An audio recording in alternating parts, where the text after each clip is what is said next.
अंतर्गत कृषकों को कृषि उपकरण और बीज वितरण के इस गरिमामय कार्यक्रम में हमारे बीच में उपस्थित हैं हमारे अपने ही परम आदरणीय और जिन्हें हृदय से मैं धन्यवाद देना चाहूँगी, ऐसे हमारे राज्यपाल मंगू भाई पटेल जी, और जो हमेशा समय समय पे हमारे इस ज़िले में, क्योंकि गुजरात के हैं और जब से इस राज्य के महामहिम बने हैं तब से लगातार हम लोगों के ऊपर उनकी नज़र है और हमें मार्गदर्शन देने का काम करते हैं। मंच पर उपस्थित हमारी सांसद अनीता नागर सिंह चौहान जी, पूर्व सांसद आदरणीय भाई कुमार सिंह डामोर जी, हमारी कलेक्टर मैडम नेहा मीणा जी, हमारे एसपी, और यहाँ हमारे जिनको अभी हम लोगों ने सुना है प्रोफेसर A.K. शुक्ला जी, कुलगुरु राजमाता विजया राजे सिंधिया कृषि विश्वविद्यालय ग्वालियर से हैं, जिन्होंने कृषि के बारे में हमें आधुनिक किस तरीके से हमें कृषि करना चाहिए, खेती किसानी करना चाहिए। और मैं यहाँ हमारी जो बहनें बैठी है, दीदियाँ बैठी है, काकी बैठी है, भाभी बैठी है, और ये वो बहनें हैं जो खेती करती हैं। कई बार क्योंकि हम लोग तो यहाँ इस प्रांगण में अभी हमने कृषि मेला यहाँ पे लगा था, अभिनंदन करती हूँ, स्वागत। तब से हर जिले में मुझे लगता है कि 2-2, 3-3 कैंप सिकल सेल के किए हैं, और लगातार उसके बाद में हमारा हेल्थ डिपार्टमेंट भी, और लगातार जैसे मेरे पास भी महिला बाल विकास विभाग है, और मिलकर के और हर जगह जाकर के और ये हेल्थ कैंप लगाने का काम किया है। और सिकल सेल क्या है ये आम व्यक्ति पहचानने लगा है, जानने लगा है, और ये आप ही के कारण हुआ है कि आप जब से आए हैं महामहिम बन के, तब से इस बीमारी के बारे में आम व्यक्ति, नहीं तो पहले जो जानकार लोग थे या डॉक्टर लोग थे या जो इस पेशे से संबंधित थे वो तो जानते थे, लेकिन आम व्यक्ति कहीं न कहीं इससे अनभिज्ञ था। और जब जांच हुई, चेकअप हुए, और तब से उन्हें ये पता चलने लगा है कि उन्हें ये बीमारी है, जिसे हम कह सकते हैं कोई डिजीज है। और उसके बाद से फिर सभी लोग हमारा चेक, और काफी संख्या में हम अभी आ रहे थे, तो आपने भी देखा है, आप तो चेहरा देख के ही पहचान लेते हैं कि कौन सिकल सेल बच्चे भी हैं, ज्यादा उम्र के हमारे भाई बहन भी हैं। तो इससे कैसे बचा जा सकता है, इस बारे में हमारे महामहिम जी बहुत सारी बातें डिटेल से इस बारे में हमेशा आपसे बातें करते हैं। और जब से हम मिलने के लिए जाते हैं तो सबसे पहले यही कहते हैं कि बेटा कैसा है, कैसा चल रहा है, सिकल सेल के कैंप लग रहे हैं, ये लग रहे हैं, और सारी जो जानकारी है इसमें डीप में जाकर के और सारी जानकारी लेने का काम करते हैं। और कृषि के क्षेत्र में भी किस तरह से खेती करना चाहिए, जैसे हमारा ये पहाड़ी क्षेत्र है जहाँ पथरीला है, वहाँ किस तरह से कृषि होना चाहिए, किस तरह का हमें पेस्टिसाइड्स का जैसे चीज है कि बहुत ज्यादा तादाद में यहाँ प्रयोग होने लगा है, तो उससे किस तरह से बचना चाहिए। कई तरह की बीमारियां जिसे कभी हम सुनते नहीं थे, लेकिन आज गांव में वो बीमारियां फैलने लगी है। कहीं किसी को बीपी है, किसी को शुगर है, और कई तरह की बीमारियां होने लगी है। तो ये इन चीजों से बचने के लिए मुझे लगता है कि हमें पेस्टिसाइड का भी उपयोग नहीं करना चाहिए, और बहुत सारी चीजें हैं। लेकिन आज हम हमारे महामहिम जी को यहाँ सुनने के लिए एकत्रित हुए हैं। हम और आप लोग तो मिलते ही रहते हैं समय समय पे, और मैं पुनः महामहिम जी का हमारे इस झाबुआ जिले में बहुत बहुत हार्दिक हमारा अलीराजपुर और झाबुआ है। 2047 में प्राइम मिनिस्टर ने ऐसा अभियान छेड़ा है कि 2047 में एक भी बच्चा सिकल सेल वाला पैदा नहीं होगा। ऐसा उन्होंने अभियान दिया है, वो आप सबकी वजह से दिया है। मैं सबका साथ, सबका विकास, सबका विश्वास, अभी आया है सबका प्रयास। हम जो यहाँ बैठे हुए चुने हुए लोग हैं, जो राजनीतिक में पड़े हुए हैं, आसपास देखो झाबुआ तो बड़ी तादाद में यहाँ ट्राइबल की पॉपुलेशन है, अलीराजपुर में भी है। कोई ऐसा एरिया नहीं रह जाए कि जहाँ सिकल सेल की जांच नहीं हो। एक एक घर जाकर आंगनवाड़ी में आग्रह करता हूँ अधिकारियों को कि आंगनवाड़ी में जाओ, बच्चा मिलेगा तो मालूम पड़ जाएगा 25-30 में कि कौन सा बच्चे को तुम्हारा है। गर्भवती माताएं भी वहां आती है सप्ताह में एक बार, तो उनको भी देख लो।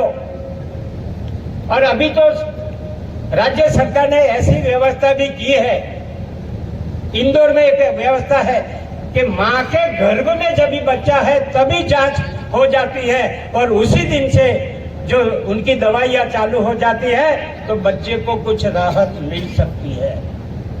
दूसरी बात, भोपाल में एम्स में ऐसा वार्ड एक बनाया है कि जहां प्रसूति होने के बाद 72 घंटे में भी बच्चे की जांच हो जाए सिकल सेल की, तो वहां से दवाइयां शुरू हो जाए तो भी बच्चे को हम अच्छा कर सकते हैं। यहाँ 3-4 बच्चे आए, वो देखे एक बच्ची का पैर लगड़ा हुआ था, वो बच्चा था, वो वैसे कैसे ढुलक के चलता था। मैं समझता हूँ सब आप अच्छी तरह सिकल सेल समझ गए होंगे। हमारा बच्चे को कैसे तरह, हमारी बच्ची को कैसे तरह अच्छी तरह उनको दवाइयाँ देकर अच्छे बनाए, उसके काम में कि माँ बाप का दिल का टुकड़ा जब भी ऐसा कुछ होता है तो माँ बाप का इतना हैरान हो जाते हैं, कुछ काम नहीं सूझता, बच्चा कैसे ठीक हो उसमें मन में रहता है माँ बाप को। तो ऐसे बच्चे को सरकार जब भी इतना प्रयत्न कर रही है तो पेरेंट के नाते, माँ बाप के नाते हम भी ऐसा प्रयत्न करें। और पढ़े लिखे जो जवान सामाजिक कार्यकर्ता है, चुने हुए लोग हैं, एक एक घर जाकर ढूंढ कर उसकी जांच करवा कर सरकार की ओर से दवाई मिलती है, दवाइयाँ दिलवाए और उनको डिजिटल कार्ड भी दिलवाए। ऐसी अपेक्षा के साथ जो किसान को यहाँ से किट मिलती है वो अच्छी तरह और कृषि पैदाश करे और अच्छे उनके घर में आवक हो, ऐसी अपेक्षा के साथ दोपहर के धूप में एक कार्यक्रम में इतने सारे लोग बैठे हैं, एक भी लोग इधर से उधर नहीं हुए। मैं उसके भी आपको धीरज को भी धन्यवाद देते हुए मैं मेरी बात पूरी करता हूँ। आभार। भारत माता की जय।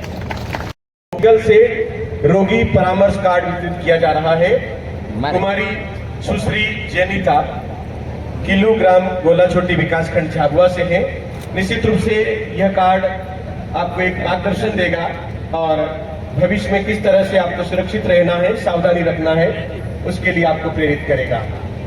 इसी क्रम में हम आमंत्रित कर रहे हैं मास्टर श्री आरव धन सिंह डामोर, ग्राम उमरी विकास खंड झाबुआ से है। आपको भी सिकल सेल परामर्श कार्ड वितरित किया जा रहा है। मास्टर श्री आरव, हम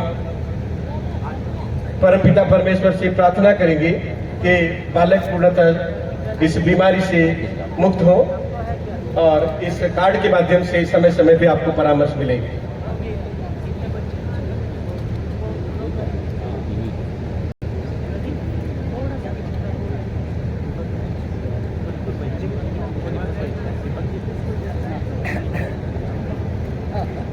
अंतर्गत प्रदाय किया जा रहा है।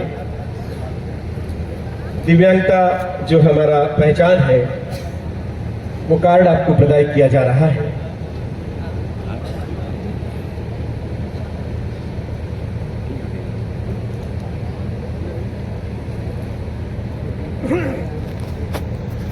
अगले क्रम अभी प्रारंभ किया गया है, जो आपको सबसे पहले लगाया गया है। डिजिटल टीकाकरण का प्रमाण पत्र आपको दिया जा रहा है।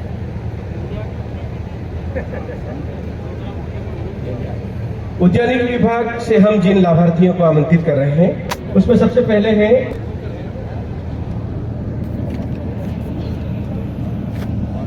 पीएम ड्रिप इकाई हेतु अनुदान राशि प्रदाय की जा रही है। पीडीएमसी अंतर्गत स्प्रिंकल इकाई लाभ प्रदाय किया जा रहा है। ये हमारे प्रतीकात्मक रूप से वे लाभार्थी हैं जिन्हें मंच के माध्यम से आज सम्मानित किया जा रहा है। अगले क्रम में हमारे बीच तालियां इस गुड़िया के लिए। बहुत होनहार बिटिया है, अपने हाथों से तस्वीर को उकेरा है, हूबहू उकेरा है। देखिए, आप जोरदार करतल ध्वनि से स्वागत करें, अभिनंदन करें इस बिटिया का। बहुत खूबसूरत तस्वीर बनाई है। तीर कमान और स्मृति चिन्ह के रूप में भेंट कर स्वागत अभिनंदन करें। जोरदार तालियों से हम भी स्वागत करें, अभिनंदन करें। झाबुआ जिला अपनी समृद्ध आदिवासी संस्कृति, परंपराओं और लोक कला के लिए पूरे देश में विशेष पहचान रखता है। मैं जिला प्रशासन, कलेक्टर मैडम और एसपी साहब से अनुरोध करूंगा, आप पारंपरिक गुड्डा गुड्डी, तीर कमान, फालिया, गोफन का सेट देकर स्मृति चिन्ह भेंट करें और स्वागत के भावों को व्यक्त करें। अगले क्रम में सम्मानित कुलगुरु महोदय प्रोफेसर ए.के. शुक्ला जी से अनुरोध है, एक मोमेंटो आप बताए कर महामहिम राज्यपाल महोदय को स्मृति चिन्ह प्रकट कर रहे हैं। हम चाहते हैं आज की ये स्मृतियां आपके मानस पटल पर सदैव जीवंत रहे। एलईजी ट्राइबल आर्ट हैंडीक्राफ्ट प्रदान किया जा रहा है, भेंट किया जा रहा है और पिथौरा पेंटिंग भी भेंट की जा रही है।